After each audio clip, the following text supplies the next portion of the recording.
ఎల్లమూడం గ్రామ పంచాయతీ మాజీ సర్పంచ్ను. మండలం మాది తిప్పర్తి. నేను కొన్ని విషయాలు 1980లో సర్పంచ్ని అయ్యింది. అప్పుడు సిపిఎం నుంచి ఈనాడు మా సర్పంచ్ అయ్యి 1983 ఎలక్షన్లో ఇంద్రసేనారెడ్డి, సంజయ్ ఇంద్రసేనారెడ్డి గారి ఆధ్వర్యంలో కాంగ్రెస్ పార్టీకి మేము సపోర్ట్ చేయడం జరిగింది. కానీ కొన్ని ఓట్లతో ఓడిపోయింది జరిగింది. తర్వాత మాకు చంద్రబాబు ఎన్టీ రామారావు ముఖ్యమంత్రి అయ్యిండు. తర్వాత చంద్రబాబు నాయుడు ముఖ్యమంత్రి అయ్యిండు. తర్వాత రాజశేఖర రెడ్డి గారు 2004లో ముఖ్యమంత్రి అయిన తర్వాత చాలా మాకు అభివృద్ధి కార్యక్రమాలు కాకుండా రైతులకు ఎంతో మేలు చేసినటువంటి వ్యక్తిగా పేరుగాంచిండు. కానీ అకాల మరణం చెందడం వల్ల తర్వాత కొన్ని సమస్యల వల్ల కాంగ్రెస్ పార్టీ తర్వాత ఒక తర్వాత పోయింది. కాబట్టి ఏం చేయలేని పరిస్థితి ఏర్పడది. తర్వాత కేసీఆర్ గారు ముఖ్యమంత్రి అయ్యిండు. 2 టర్ములు ముఖ్యమంత్రిగా చేశాడు. కొన్ని సమస్యలు మంచిగానే చేసిండని చెప్పేసి ప్రతి ఒక్కరిలో విద్యుత్ విషయంలో కానీ రైతు బంధు విషయంలో కొన్ని బాగా చేసిండని చెప్పేసి ప్రజలలో బాగా నాటుకొని పోయింది. వాటన్నిటిని మించేసి మన రేవంత్ రెడ్డి గారు కానీ మా ఎమ్మెల్యే కోమటిరెడ్డి వెంకరెడ్డి గారు ఆనాడు ఎంతో మాకు సేవ చేసింది ఈ గ్రామాలకు.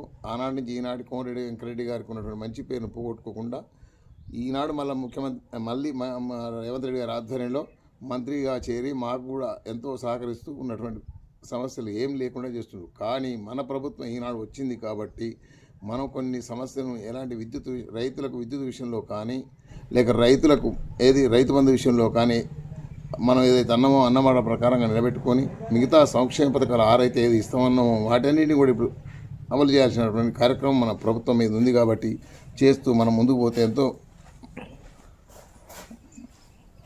మంచిగా ఉంటుందని చెప్పేసి మనం మీ అందరికీ తెలియజేయడం జరుగుతుంది.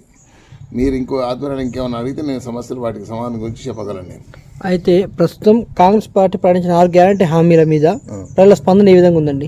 ప్రజల స్పందన మంచిగానే ఉన్నది. కానీ కొన్ని ఏమిటి అంటున్నారంటే ఉచిత బస్సు ప్రయాణం అక్కర్లేకుంటుండే అని కొంతమందిలో ఉన్నటువంటి ఆలోచన, అంతే కానీ పూర్తి అవగాహన కాదు. కానీ దానివల్ల స్త్రీలు ఎంతో సంతోషంగా ఉన్నారు. ఈనాడు స్త్రీలు ఎంతో సంతోషంగా ఉన్నారు. కాబట్టి కొన్ని సమస్యల వల్ల కొన్నిటిని పక్కగా చెప్తున్నారు. అవన్నీ అవసరం లేనటువంటి ముచ్చట్లు మనకు. కాబట్టి అది ఏం అవసరం లేదు. వీటన్నింటి సంక్షేమ పథకాలు ఏదైతే మనం అమలు చేస్తామో వాటి అన్నింటి కూడా యథావిధిగా నడిపిస్తూ యథావిధిగా చేస్తేనే మనకు మంచి ఉంటుందని నేను కోరుకుంటున్నాను. అయితే రానున్న పార్లమెంట్ ఎలక్షన్లలో కాంగ్రెస్ పార్టీ గురించి ప్రజలకు ఏం చెప్దాం అనుకుంటున్నారు మీరు?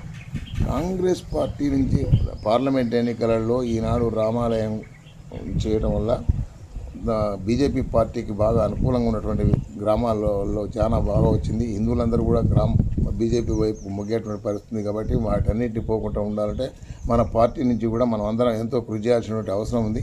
మీరందరూ సహకరించి ముందుకు పోతే తప్ప మన పార్టీని ముందుకు తీసుకుపోలేమనేటువంటి ఆలోచన ఉన్నది ప్రజలలో.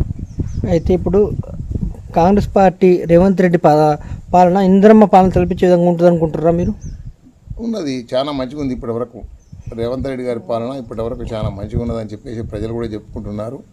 కాబట్టి దాని గురించి ఏమంటే ఆలోచన చేయాల్సినటువంటి అవసరం లేదు ఇప్పుడు మనకు. మీ గ్రామ పరిధిలో అంతకుముందు ఇందిరమ్మ ఇండ్లు ఎన్ని ఉండే? తర్వాత మన బీఆర్ఎస్ ప్రభుత్వంలో డబుల్ బెడ్రూమ్ ఇండ్లు ఎన్ని వచ్చినాయి? బీఆర్ఎస్ పార్టీలో మా దగ్గర ఒక డబుల్ ఇండ్లు అనేది రాలేదు, ఏదీ రాలేదు. ఒక్క ఎల్లమగూడెం గ్రామ పంచాయతీలో 10-20 మందికి మాత్రం దళిత బంధు ఇవ్వగలిగాడు, అంతే అతను చేసినటువంటి ఇది. మిగతా డెవలప్మెంట్ మనం దగ్గర ఏం చేయలేదు. బీసీ బంధు ఇచ్చారండి మీ దగ్గర? బీసీ బంధు ఒక్క టర్ము మాత్రం యాదవులకు మాత్రం గొర్రెలు ఇవ్వగలిగాడు ఈ గ్రామాలలో. మిగతా తర్వాత ఏమి చేయలేదు. రైతు బంధు ఇచ్చాడు. అయితే రానున్న సర్పంచ్ ఎలక్షన్లలో మీ గ్రామ ప్రజలకు మీరు ఏం చెప్తాం అనుకుంటారు సార్? మేము కాంగ్రెస్ పార్టీ నుంచి కళ్ళు ఇనమసలు అయ్యేటువంటి పరిస్థితులు ఉన్నాయి ఇక్కడ. కాబట్టి ఎలాంటి ఆలోచన చేయాల్సినంత అవసరం లేదు. కోమటిరెడ్డి రెడ్డి గారి ఆధ్వర్యంలో వారి నాయకత్వంలో ముందుకు పోయేందుకు చాలా మా ప్రజలు ఉత్సాహంగా ఉన్నారు. మీ గ్రామంలో ప్రతి ఇంటికి త్రాగునీరు ఎంత ఉందా? ఏమండి? మిషన్ భగీరథ తాగునీరు? మిషన్ భగీరథ 19 నుంచి వస్తుంది, ఇప్పుడు కూడా వస్తూనే ఉంది.